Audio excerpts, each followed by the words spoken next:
Welcome to part 2 of how to do everything with the TRAKTOR Control S4. I'm not going to waste any time talking, let's just get into it. All right, now let's start playing some music and talk about how to play our songs, maybe a little bit on how to beat match them, and how to do smooth transitions from one song to another. So I'm going to find a song that I want to play here. I'm just going to load it. I push the browse encoder to load it into the deck here, and I'm going to play it and start bringing the volume fader up. Okay. All right, so I'm going to use my gain and just make sure I have a good level here. All right, so now that the deck is playing, so what is a DJ's job? So a DJ's job is to, besides picking good music and playing it in a good order, is to also do smooth transitions. And to do that, I have some tools at my disposal here, such as volume fader, gain, and EQ. So I'm just gonna start with a simple volume fader transition. When I'm DJing and beat matching, I like to think of like two cars driving down the road next to each other. And I want to basically make these cars drive at the same speed and next to each other. So if one falls behind, I got to give it a little nudge forward, right? But the first step to that is getting the songs at the same speed. So I mentioned before that I have the tempo fader here, which I can use to slow down or speed up the deck. So in the deck or on the controller, I can see that this song is playing at 115.07 BPM. I could get really in-depth in beat matching, but that's not what this tutorial is about. The song's at 115.07. I'm gonna use deck B's tempo fader to adjust it so the BPMs are exactly the same. So right about here. Okay, so while this song's playing, I'm listening to the song and I'm counting the beats. So I'm listening, 1, 2, 3, 4, 1, 2, 3, 4, right? So I'm basically gonna wait for a very strong beat. So like the first beat of a section, that's called the 1, or the first beat of a phrase. So a good place to start the next song is usually the first beat after a breakdown, or typically one of the last breakdowns. So I'm actually gonna skip through this song a little bit, and I can actually do that just by clicking on the waveform here. All right, so let's skip to one of these last breakdowns here. All right, we're in the breakdown. I'm counting. 1, 2, 3, 4, 1, 2, 3, 4, 1, 2, 3, 4, 1, 2, here we go, boom. Now I'm listening to deck B in my headphones. I have the Q button turned on, and I have the mix knob turned to the left, right? So I'm only hearing this deck. Okay, so while the deck is playing, what I'm doing is we have them at the same speed. I just need to give them a little bit of a nudge to get them lined up. I can do that using the outer jog wheels. So if I push the outer jog wheel forward, that's like pushing the car forward. Or if I pull it back, it's like tapping the brakes, right? So I'm gonna just kind of push and pull until I hear the beats sound perfectly in time. Okay, so, and once I have them in time, I'm gonna start fading the song in.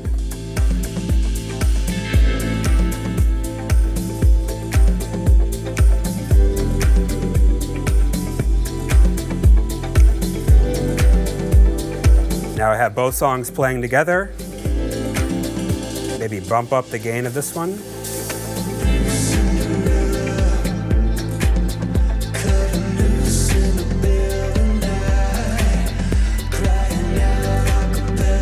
They sound great together.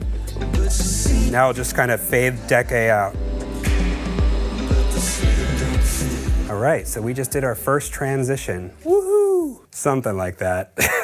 Okay, so now I just showed you how to do a simple volume transition, and I talked a little bit about how to do pushing and pulling using the jog wheels. while I was doing that, I was mixing in my headphones and I was kind of beat matching in my headphones. Now, I wouldn't normally do this in a normal club situation, but just so you can hear exactly what's going on in my headphones, I'm going to show you how to push and pull and let you hear the effect of what happens when I'm nudging the jog wheels forwards and backwards. Fading it in. Okay, so now I'm going to take the tempo fader and make these songs the same BPM. Okay, pretty close here. And now I'm going to find the first beat. Finding that first kick drum, I hit Q. And I'm tapping the Q button to the beat, and on the one I'm going to hit play. All right, you can hear how something's off, right? They're the same BPM, but it sounds like a train wreck. So I'm going to nudge forwards on the outer jog wheel until they sound like they're in time.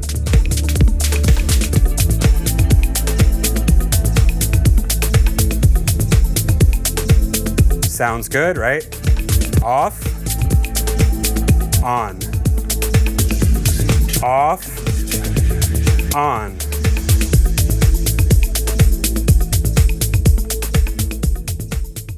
Now I'm just going to talk real quickly about beat matching and like what DJs are doing when they're beat matching. So some DJs don't like to look at BPMs, and they don't like using the dreaded sync button, which we're going to talk about next. They like to beat match by ear, right? That's what DJs had to do in the vinyl days. We had to DJ by ear and really feel the beat and match the beats, right? What I'm kind of doing is, let's say we have this song playing here in deck B. What I'm doing in my headphones, I'm going to the 1. I'm going to use my Q feature to I'm going to find that first beat. Right, there it is. I hit Q to mark that first beat. So what I'm going to kind of do here is while I'm listening to the song, I'm going to drop on the 1, and I'm using a combination of the tempo fader to match the BPM by ear, and I'm using the jog wheels to kind of push and pull. So I'm waiting for the 1 here. And I'm going to turn the volume fader up so you can hear what I'm doing while I'm beat matching.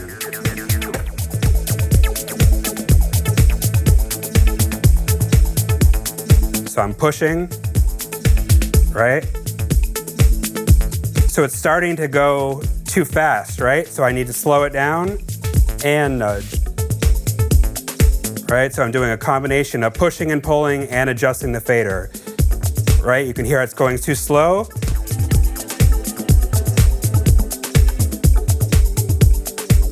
It's like patting your stomach and rubbing your head, or the other way around.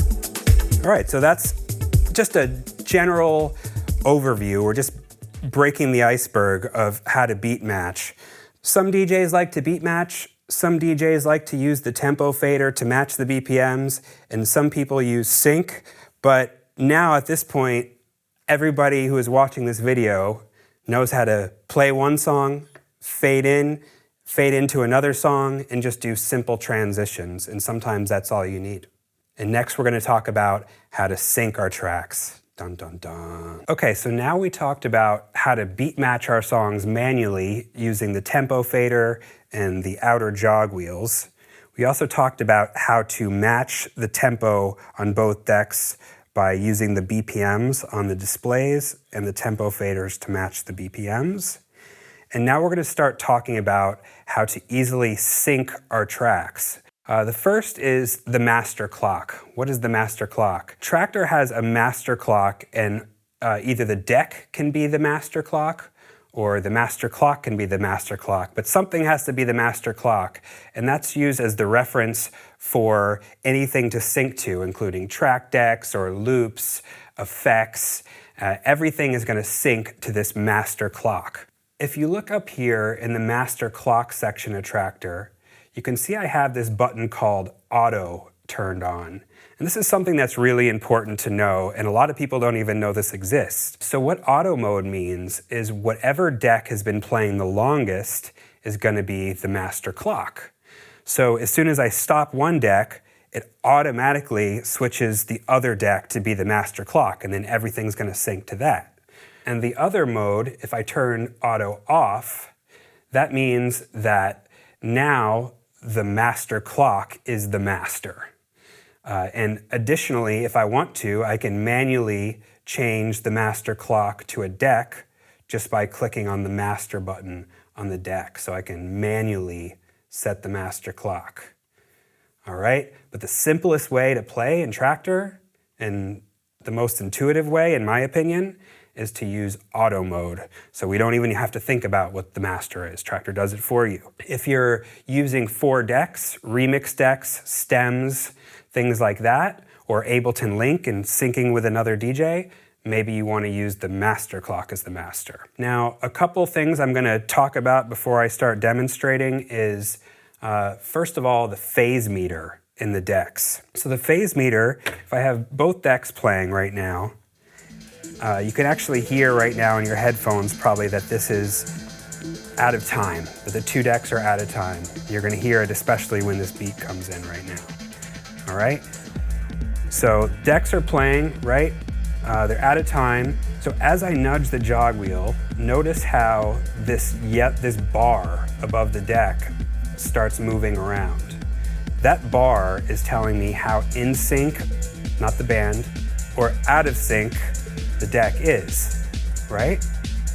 So if the bar is in the middle, that means my 2 tracks are perfectly locked as far as the phase go. And as this drifts to the left, this bar drifts to the left of the center, that means I need to nudge the deck to get it in sync, right? And if this bar is to the right, like it is now, that means I need to pull back on the deck. So I'm pulling back until it gets to the middle position, and now the 2 decks are perfectly in time, right? So that's the phase meter. All right, so let's kind of go to a breakdown here. I'm gonna drop on the 1. I'm gonna wait to the first beat after the breakdown, and I'm gonna start from the first beat of the next song, the first kick drum. And you're gonna hear, I'm actually gonna mess up the tempo a little bit just to make a drastic example. And you're gonna hear when I start the song, it goes out of time. It sounds like sneakers in the dryer, right? But then I'm gonna hit this magic button called sync. And what that's gonna do, it's gonna synchronize the BPM of this deck and the phase meter of this deck to whatever is the master. Depending on what I've selected in the preferences, it might have saved that to a hot cue or not. So now what we're gonna do is we're gonna listen to an audible metronome and listen to it with the track and just adjust the beat grid a little bit so that the tick lines up with the click. All right, so I'm gonna show the grid panel down here. If you don't see this, you can actually just click this arrow under the tempo fader, click grid, and this is gonna show me all my beat gridding commands, which I'll get into in a second. On the S4, we have a very easy way to edit your beat grids, and that is grid mode. So when I push the grid button, it's gonna let me hear an audible metronome over my track. Let's hear how that sounds.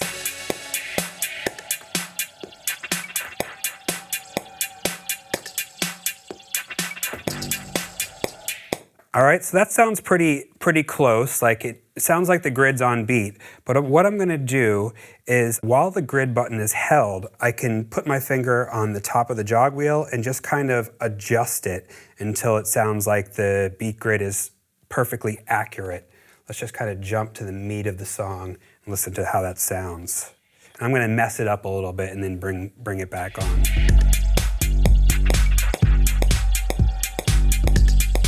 All right, so you can hear how it's off. On.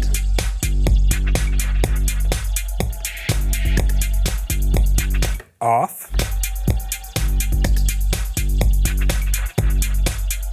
So that sounds really tight, right? I like to get it so like the tick and the kick, everything's just like super tight in the pocket there. So now we've easily beat gridded our tracks. Why are we doing this exactly? So the whole point of beat gridding, it's kind of like doing the beat matching ahead of time. So if I beat grid all my songs manually, I know that I've done all the beat matching beforehand, and that when I hit sync, it's looking at the beat grid of this track and matching them together. Now, a little disclaimer about beat gridding. There's a little bit of a limitation with Traktor.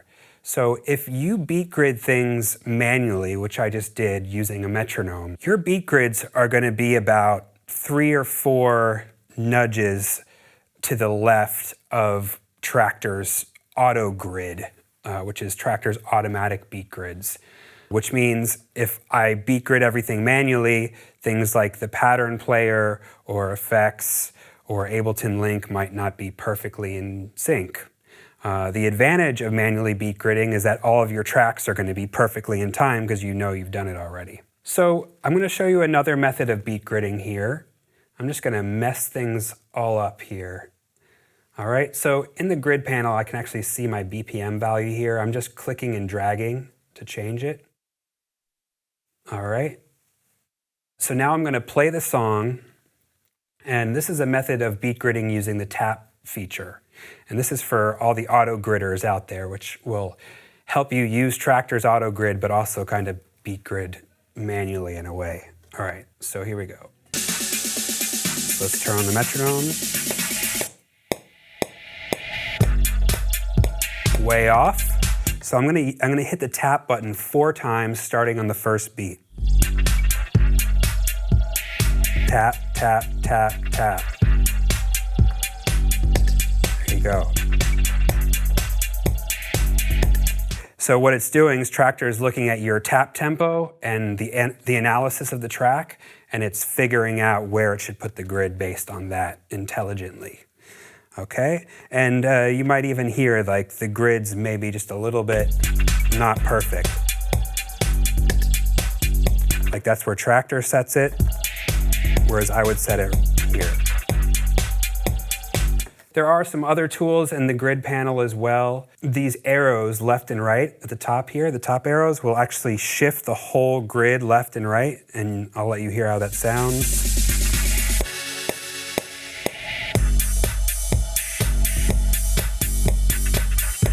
So now it's off.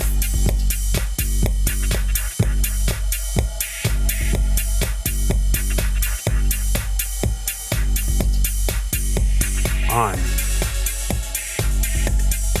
And a little trick that you might not know about is if you hold the control button and push these top 2 arrows, it'll move the grid a lot faster, so you don't have to sit there and hold the button down forever.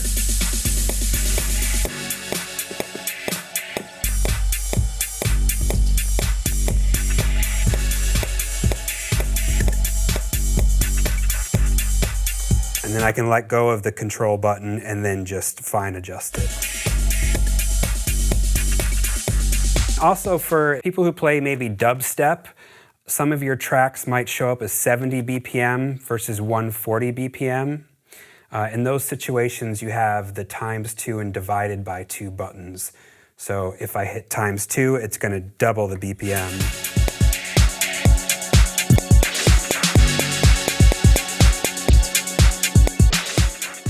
All right, so sometimes if I have a slow track where the metronome is just going very slow and it's hard to really fine tune and get it really perfect, I might double the BPM and then shift the grid left and right.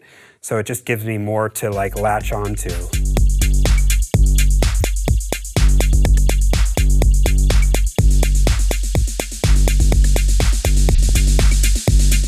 And then I push the divide by 2 button to just get it back to what it is. And also, some of your tracks, let's say they show up as 123.999, for example. I'm guessing this producer didn't make the song at 0.999. In those situations, you can use the bottom 2 arrows to just kind of fine-tune the BPM and put it at an even value. Right? So you probably barely notice any difference, but where you're really going to hear the difference is at the very end of the song. So what I'll do sometimes is just go to the end of the song and then just decide if it's going to be 0.999 or 0.00. So 0.999, 0.00. So 0.00 sounds better. And then once I like what I hear, I can use the lock button, and that will lock the analysis so I can't change or delete the beat grid. It also puts a nice little lock icon next to the song so I know what I've manually beat grid and that those are safe to sync. So that's a basic overview of beat gridding and how to get your tracks to perfectly sync up to each other airtight. So happy gridding. Okay, so now that I've showed you the basic functions on how to beat grid your tracks, I'll show you a couple tools that are in the grid panel that can be very handy. If I want to set a second grid marker, like let's say some tracks might be 125 BPM, and then they have a breakdown where it slows down to 85 BPM, and then after the breakdown it goes back to 125 BPM, I can set a second grid marker just by going up to the beat here, and I can tap on the grid icon here, and now that's set a second grid marker. So when it hits that grid marker in the waveform, it's basically recalibrating the beat grid and it's going to snap right to the beat. I can delete the grid marker by clicking the trash icon here, and that deletes it. Oh no, I just deleted my other grid marker. What do I do? So that could happen, especially for those of you who save your beat marker as a hot cue. You could accidentally delete the hot cue that contains your grid marker. And now the waveform looks like this. We have a very unevenly spaced grid of white lines, and you can see they're all over the place. Now those white lines are marking transients and not beats. So to restore the beat marker, I can just click Auto. It's reanalyzing the track, and you can see it's set my grid marker back here on the 1. And actually in this case, it's not set it at the very beginning, so if I want, I can even just delete it, go up to an actual beat kick drum here, and just set a new grid marker here. And we also have in the software, if you want to turn the metronome on in the software, we have this headphone button here where I can turn the grid on and off. I can also double click on the BPM and type in the BPM if I want, but yeah, so that's beat gridding in Traktor. Now you have a new way to get all your tracks perfectly in sync with each other and perfectly in time, so get your grid on. All right, so now let's talk about EQing. Have you ever seen a DJ play and they're just turning knobs all over the place and you're wondering, what are they doing? Chances are they're probably turning EQ knobs or maybe some filters, and that's exactly what we're going to talk about now. So on the S4, we have 3 EQ knobs. We have low, mid, and high. You can think of these kind of like a bass or treble knob in your car, which are fun to play with. So I can turn the bass down, I can turn it up, I could emphasize it by turning it clockwise, or I can lower the bass by turning it counterclockwise. So each one of these knobs controls a specific frequency band. For example, the lows controls your low frequencies. These can be things like kick drums or sub bass, and you kind of have almost like a volume knob for everything that falls in those frequencies. The mids is going to control the level of things like vocals, horns, synthesizers, or anything that's in the mid-range. The highs are going to control high-frequency sounds, such as hi-hats, cymbals, or white noise. So I'm going to teach you all the different rules and the what to-dos and the what not to-dos with all of these. All right, so let's hear how it sounds. So before I play the song, you can notice that I have all of my EQs at the 12 o'clock position, and that's the position of the original track. It's how the track was originally produced. So if all my EQs are at 12 o'clock, the track is going to sound exactly like it was produced. If I turn it to the left, that's going to lower that frequency band, and if I turn it to the right, that's going to emphasize the frequency band. So let's hear how it sounds. First, I'll start with the bass. All right, so as I turn the bass knob down, you're going to notice that the kick drum kind of goes away.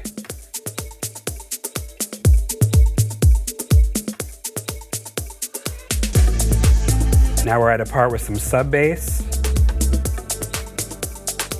You can hear that that kind of lowers too.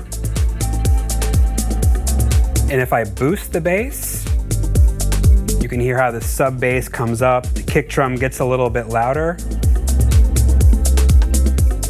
All right, now let's go to the mids here.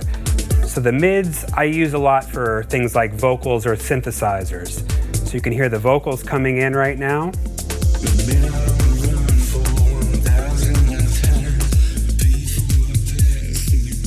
So I just turn the vocal kind of down. Or I can emphasize it by turning the knob clockwise. And you can also hear how I turned up the kind of bells and synths and things like that. Or I can even kind of isolate the vocals if I turn the bass down and the mids up.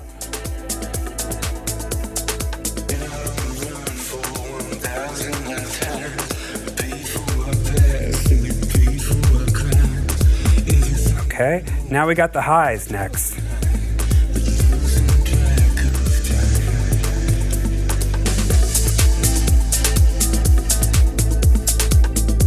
So you can hear how I'm using the highs to kind of like emphasize those hi-hats.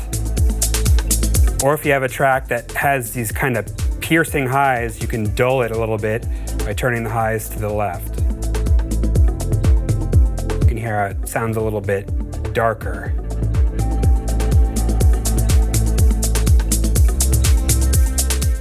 There's some general rules with the EQs that you gotta follow. Generally with the bass, you don't want to turn it past 2 o'clock, definitely not more than 3 o'clock, because when you turn the bass up, you're going to notice the gain goes up, and you want to kind of control your bass so you don't clip and you don't hit the reds. And the same kind of applies for the highs. If I go past 1 or 2 o'clock with the highs, the sound can get very piercing to your ears and just very harsh. So be careful for the highs. But if you have a track that doesn't have enough highs, you can use the high to just kind of bring the high frequencies out in the track. The mids are kind of relative. I just use the mids mainly if I need to turn the vocal up, I can turn the mids up. Or if I need to turn a synth down of one track so the vocals can poke through, I can use the mids to turn that sort of synth down. All right, so now I'm going to get into a few different methods of EQing and how you can use the EQs to do smooth transitions. So let's go towards the end of the song here. And I'm going to do, first I'm going to show what's called a baseline swap. What I'm going to do is I'm going to play deck A with the EQs all at 12 o'clock. And for deck B, I'm going to turn the low EQ all the way down. So what I'm going to do is, of course, I'm going to drop on the 1. I'm going to fade the song in with the volume fader. And then when I'm ready to really punch the bass in of deck B, I'm going to do what's called a baseline swap, where I turn the bass down of one deck at the same time as I'm turning the bass up of the other deck. So like this to this. Okay? So let's do it.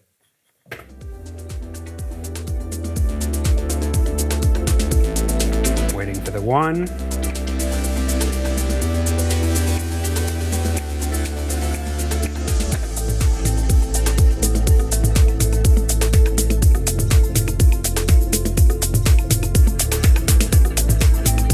And to note, when you're playing a song out, it's always best to have the volume faders all the way at the top when the deck is fully live.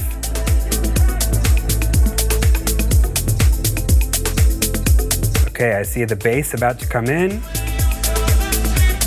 Here comes my bassline swap.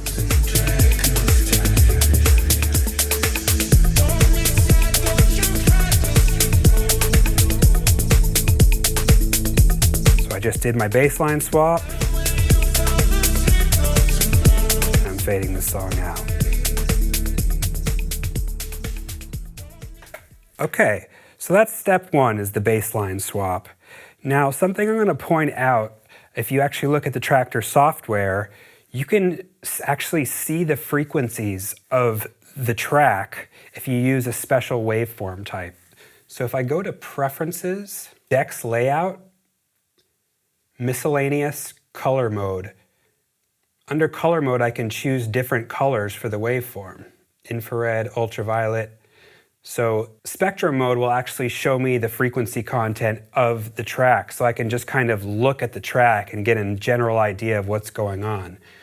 So how the colors work is red signifies bass, blue is more for percussion, and green is for mid frequencies, such as vocals or synths. So you can see there's a lot of bass in this track, but during the breakdowns, I got some greenish stuff, some yellowish stuff, you know, some blue stuff towards the end where the snare drum rolls are. So that'll give you a general idea of what's going on in your track, but try not to look at your screen too much, please.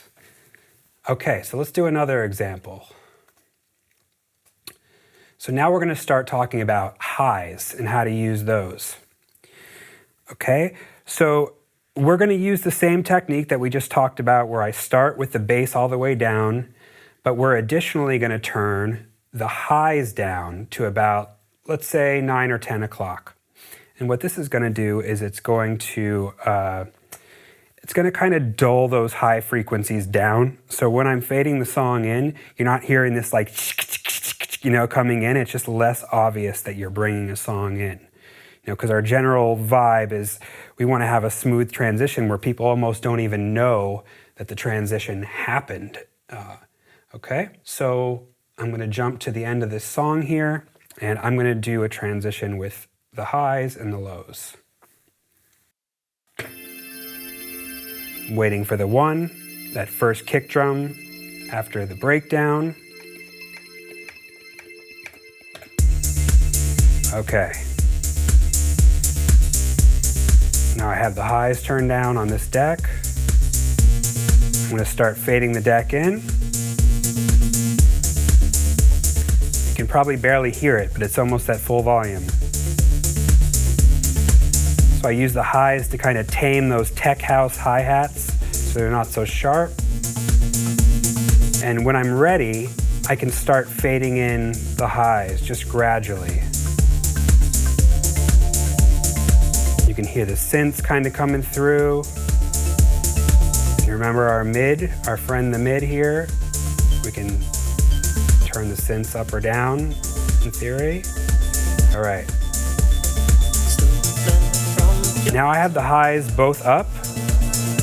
So you also want to be careful of balancing your EQs. So if the highs are up on one deck, you probably want to back down a little bit with the highs on the other deck. And then when I'm ready, I'm going to do my bass line swap. I'm going to wait for the one. Here we go. Maybe cut the bass for 4 beats. 1, 2, 3, 4. And there we go. Now deck A looks similar to how deck B looked when I started it. The highs are at 10 o'clock, the lows are all down.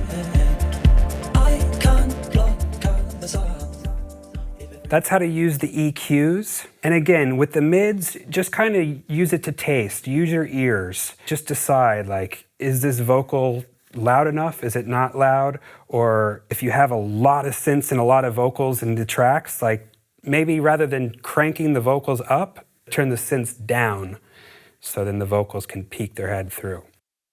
All right, now we're going to talk about the other knob that DJs love to turn. It's the filter.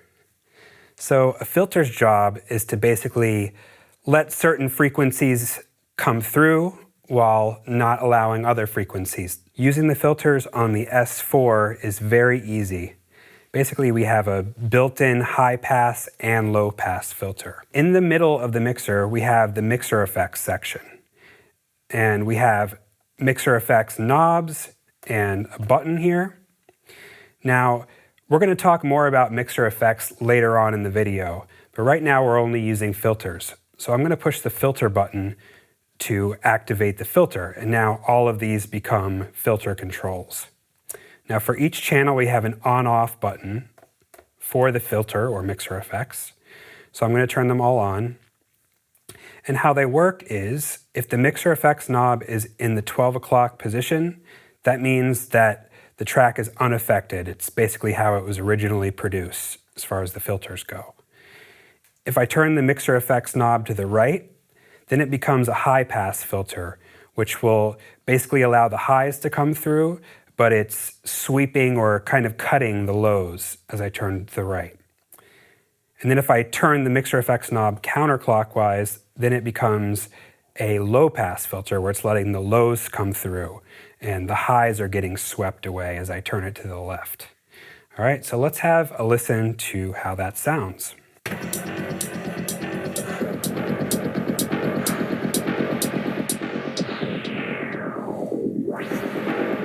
All right. Now I'm going to turn the filter to the right. You can hear the kick drum is turned down.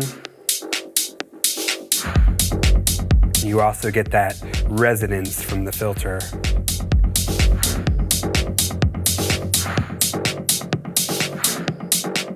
If I go all the way to the right, all you hear is highs.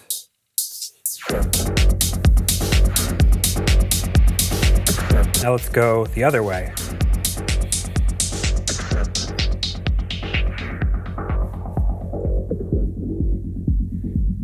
Now all you hear is just that bass kind of coming through. It's a great effect to do like at the end of the night. Just to tease people like the night's about to end. And then bring it back in.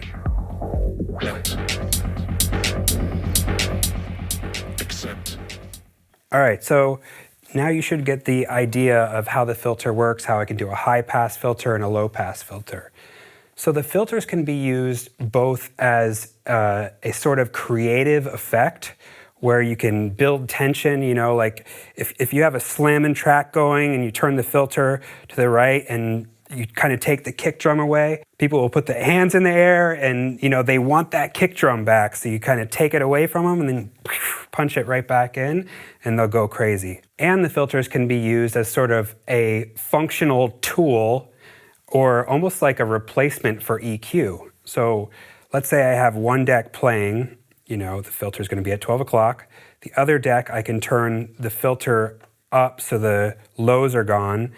And I can sort of use it as a replacement for a baseline swap, which I just showed. Let's just do an example of that. All right, let's start with filter here. So notice the EQs are unchanged. I'm only using filters.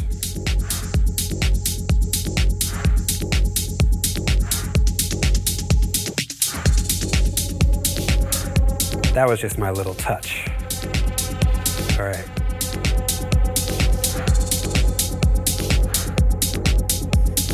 Now we're going to do a filter swap.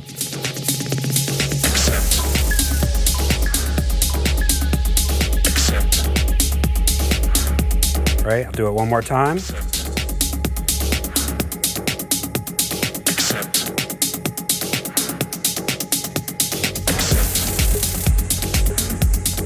So you can see I can use the filter as a substitution for EQs.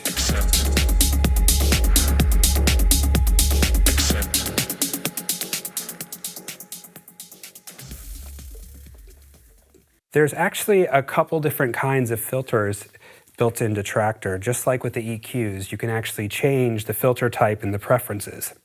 So if I go to the preferences, mixer, I can change the filter type to either ladder, zone, or Z. So the ladder filter is a bit more resonant. It's a bit more obvious that you're using an effect, right? People are definitely going to hear the filter effect, you know, as I turn it up. Whereas the zone is a much more cleaner sound and warmer kind of analog filter sound. It's not as obvious. And the Z filter is an emulation of the Traktor Control Z2. So that has its own character as well. There's no right one to use. I like the latter because it's just bit more obvious that the DJ is doing something. Definitely play around, see which ones you like. So that's the filters and how to use them. You can see that I can use them creatively or functionally as a replacement for EQs or as a tool to just make people go crazy. Take the bass away from people, give it back to them. Get in there, practice with the filters, and get those hands in the air. Now let's talk about the effects in Traktor. One thing that really sets Traktor apart from other DJ software is the effects inside of it.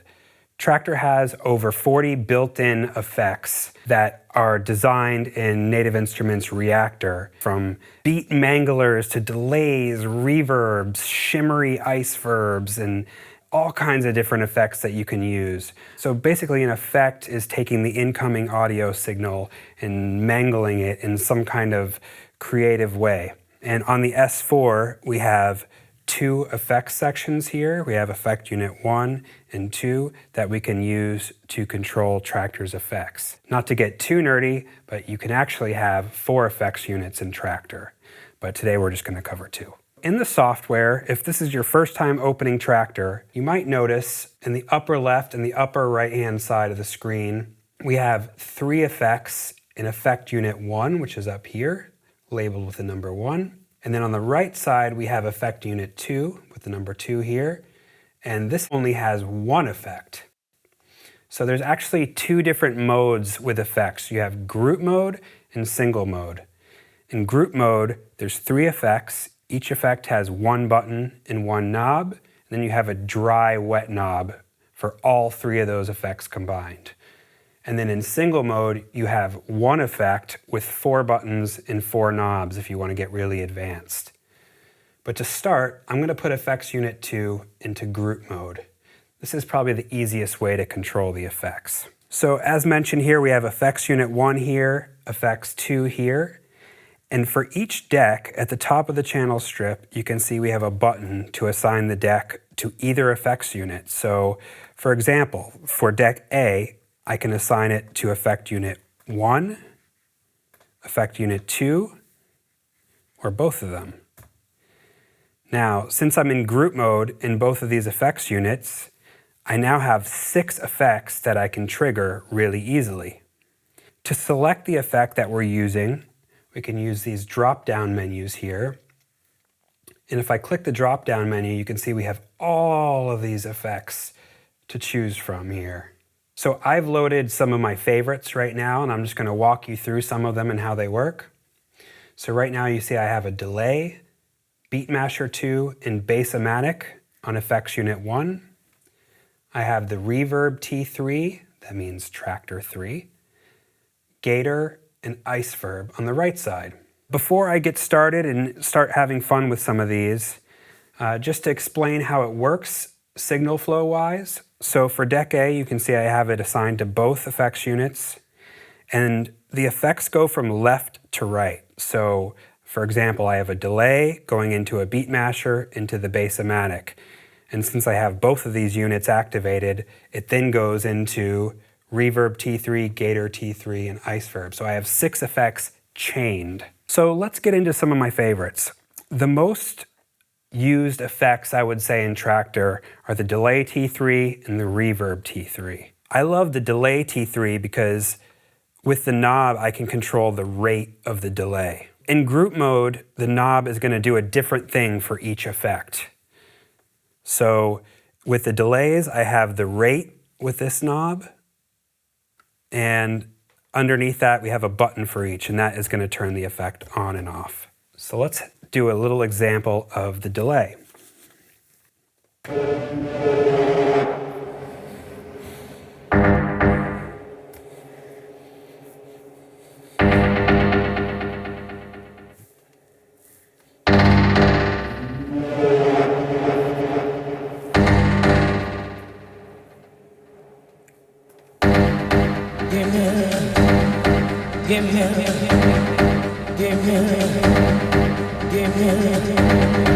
And you can hear I'm using the dry wet to kind of fade in the delay. All right, now let's bring in a little bit of reverb. So on the right side, we have the reverb here. This knob is going to control basically the size of the reverb. And then I have a dry wet for the reverb as well.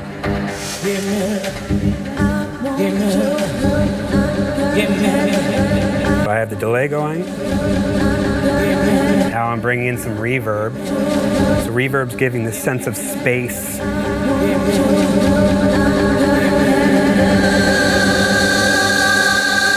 Let's loop this.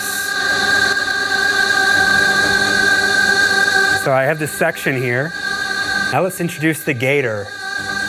So I love using these effects over like synthy, droney kind of stuff. It's like a choppy effect. I'm gonna turn it on, start bringing it in. You hear how it's getting choppy?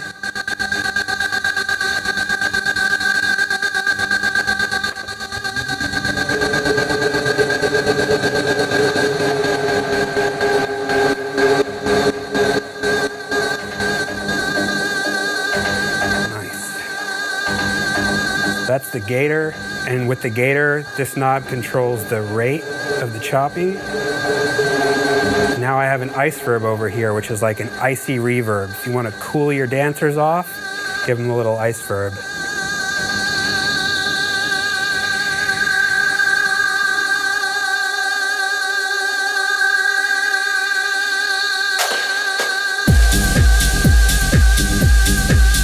Now another cool thing you can do with the reverb is if I put the reverb at about 1 o'clock and the dry wet about 1 o'clock, I can do reverb splashes. I just basically like double tap it on a snare.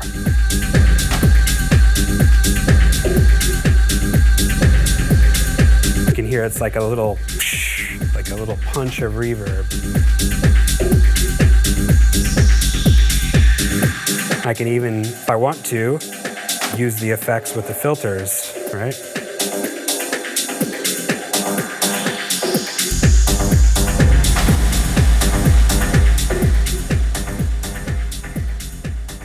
So now, something to say about the effects is we can use them in a couple different modes. We can use them in insert mode, or we can use them in post-fader mode.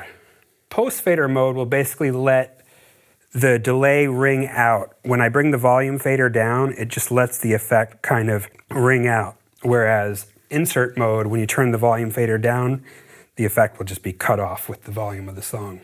So just a quick example. So first I'll start in insert mode. So I'm putting on a delay here. Pull the fader down, volume's dead. Right? If I switch to post-fader mode just by clicking the number 1, you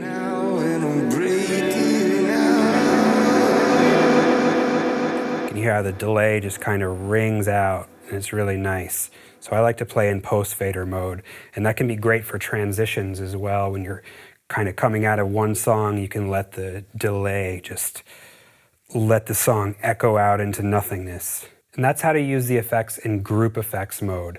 Group effects mode are a great way to just easily control your effects and have just quick access to your favorite effects and effect parameters without doing too much thinking. Next, we're going to talk about single effects mode, which we get a bit nerdy on. Single effects are a great way to have more control over your effect. In single effects mode, we have 4 buttons and 4 knobs just to control one single effect, and you can do that with every effect in Traktor. Some of the most popular effects in single effects mode would be, for example, the delay or the reverb. So let's start with the delay T3 in single effects mode. So some of the parameters that we have to work with here, we have an on-off button to turn the effect on or off. We have a reset button, and most of the effects actually have a reset button. So if you push that, it resets everything to the default value. Then we have a freeze button that will allow the delay to just, the input gets frozen, so the effect just keeps going and repeating while the incoming audio is cut off. And then we have the free range button that will unsync the effect so you can actually control the rate with the knob. As far as the knobs go, we have the dry wet knob, which is the amount of the effect. We have the filter knob, which will filter the delay signal, similar to how these filters were working.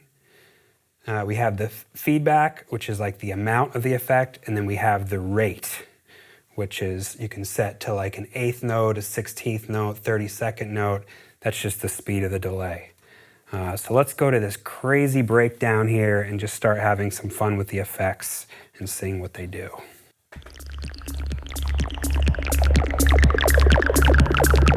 So first I like to set my rate where I want it. Now I'll turn the effect on, start bringing the dry wet in.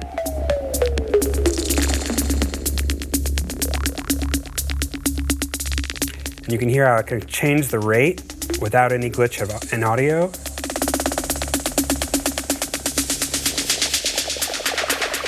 Kind of turning the filter.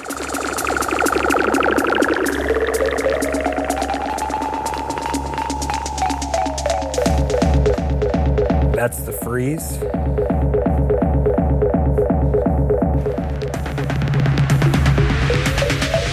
Do a little free range action.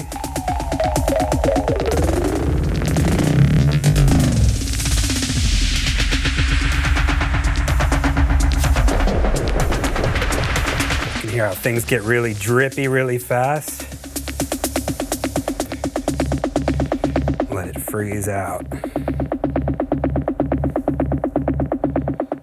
That's a lot of parameters, right? It's like, what am I supposed to do? Memorize every parameter, and when I'm DJing, have to figure out which knob and where to turn it where and which buttons are on. Like, it's just too much, right? So there's a way to actually save your settings with each effect, and that's called Snapshots.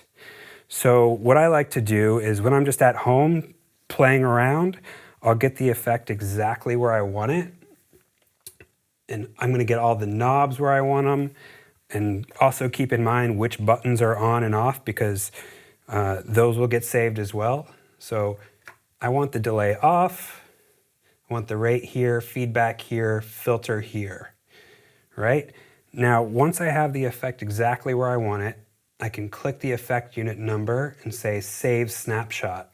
And now that's saved all the settings that I just did. So for example, what if I changed to a different effect, right? If I load that delay T3 up again, you can see how everything is exactly the way I saved it. So I could just jump in and just basically just turn the effect on, bring the dry wet up, and I'm ready to rock. Let's get into one more effect that's handy in single mode, and that's the turntable effects. I always see people saying they wish they had a turntable effect in Traktor that simulates a backspin or a rock. Check out the turntable effects. So I'm just going to play the song and demonstrate some parameters and then save it. All right, so we have a rock.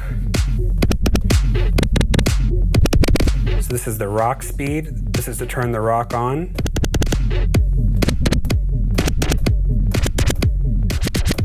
Yeah, I like it right there. So it's like a 16th note rock.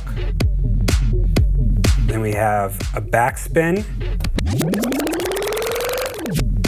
So this controls the backspin speed.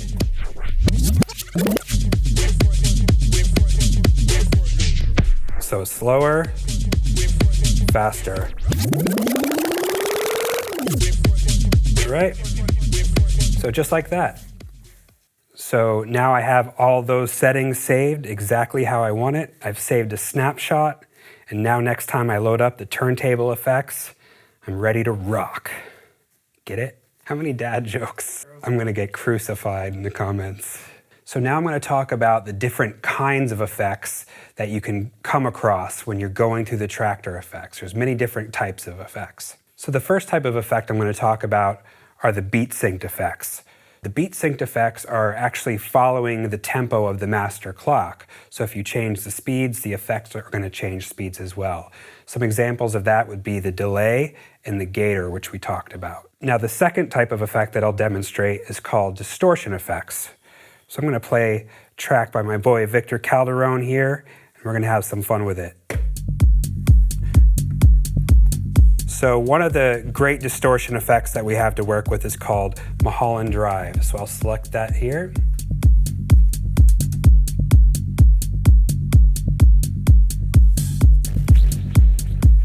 And this is Traktor's own distortion.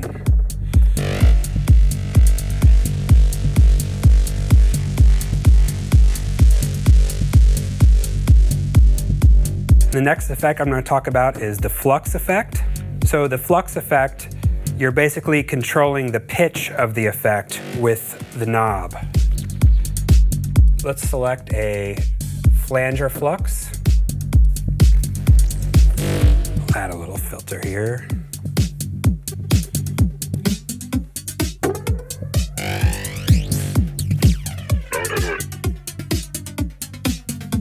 As I move to the knob to the right, you're hearing the pitch changing.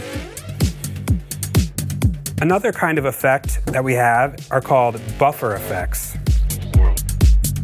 A great example of a buffer effect is the beat masher. So what that means is when I turn the effect on, it's basically capturing the audio at that moment, putting it into like a cache and storing it, and then you can use the knob to kind of mangle it. So let's say I want to do like an 8th note loop roll. I can use the beat masher to do that.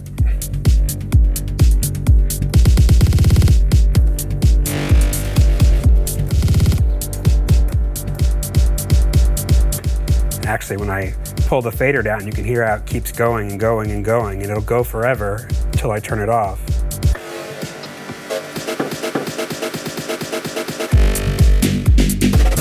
All right, so now we have LFO effects.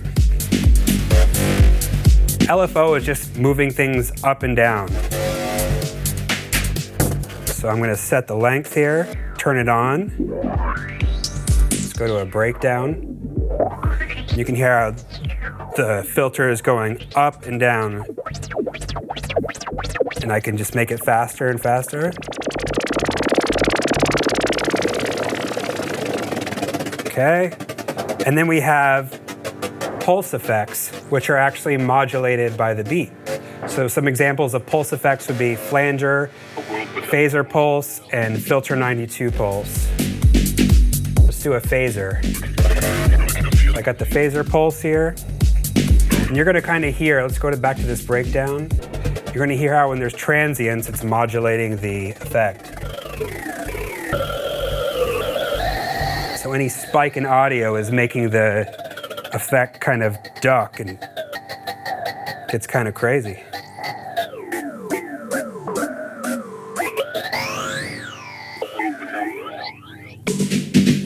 Get your hands dirty, get in there and have some fun. Learn what these effects can do.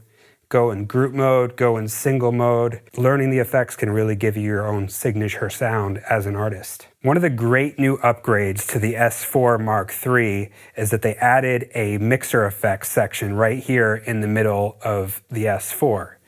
The mixer effects behave very similarly to a lot of industry standard mixers, where it's basically a one knob, one button effect. So this is how you can use them. First, I'm actually just going to show you how you can customize which effects you have access to on the controller. So I can do that by going to the Preferences, Mixer, Mixer Effects. So you see we have 4 slots here that I can choose which effect. We have 8 mixer effects available, but only 4 of them will be triggerable on the S4. So I'm just going here. So I've selected reverb, noise, dual delay, and time gator. So the mixer effects can be amazing for build-ups and also can be great for transitions. They're post fader, which means, if I pull the fader down or if I stop the track, the effect will continue to ring on, which will allow for just much more cool and seamless transitions. So you remember our friend the filter before? We have the filter here at the bottom, but if I want to select a mixer effect, I can either push effect select 1, 2, 3, or 4. And you can actually see the colors of the on buttons change as I select them.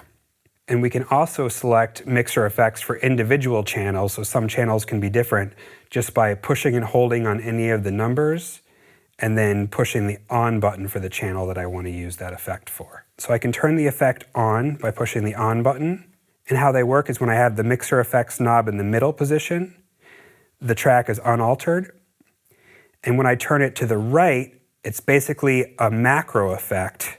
So it's using two effects at once. So most of them will trigger an effect and it will add either a high pass filter going to the right and a low pass filter to the effect going to the left. All right, so right now I have a reverb, a dotted delay, a noise effect, and a timed gator. Reverb can be great for reverb splashes or also just adding space to your mix. Here we go.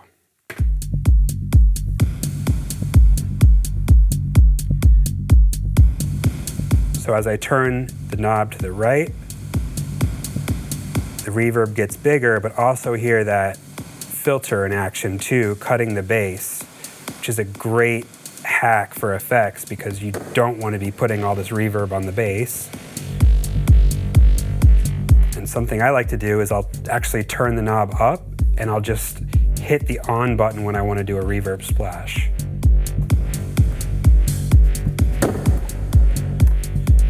Okay, so the dotted delay adds a 2-pulse delay to the track.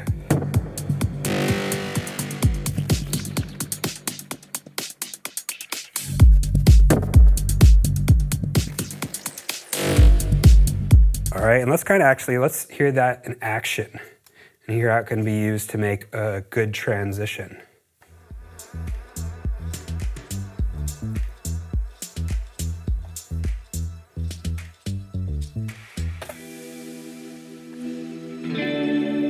So I'm going to bring in this second track. I've got the way of a killer fate. I got the day and I'm not gonna be late. I got the place of the sinners and saints and I'm here and I'm now and I'm breaking out. You can hear I got that nice delay fade out. Okay. And then we got our third effect is the noise effect. And this is one of the only effects that we have in Traktor besides the gator that actually generates its own noise. So without any music playing, I can do noise buildups. And if you want to get really geeky, you can add some effects over this effect. So for example, if I assign deck B to the effects unit, I can add a delay over the noise. Let's hear that in action.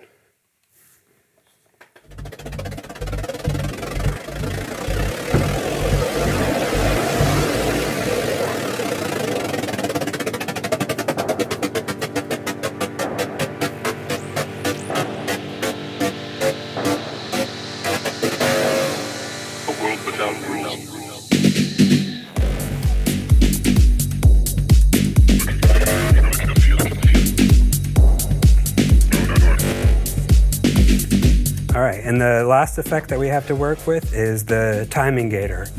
And this is similar to the gator that I showed you before, except it also has a filter built in.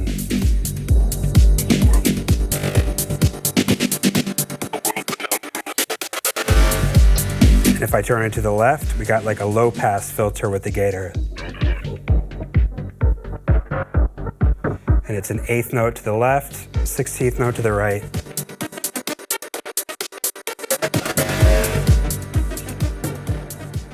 All right, so those are the mixer effects knobs on the S4.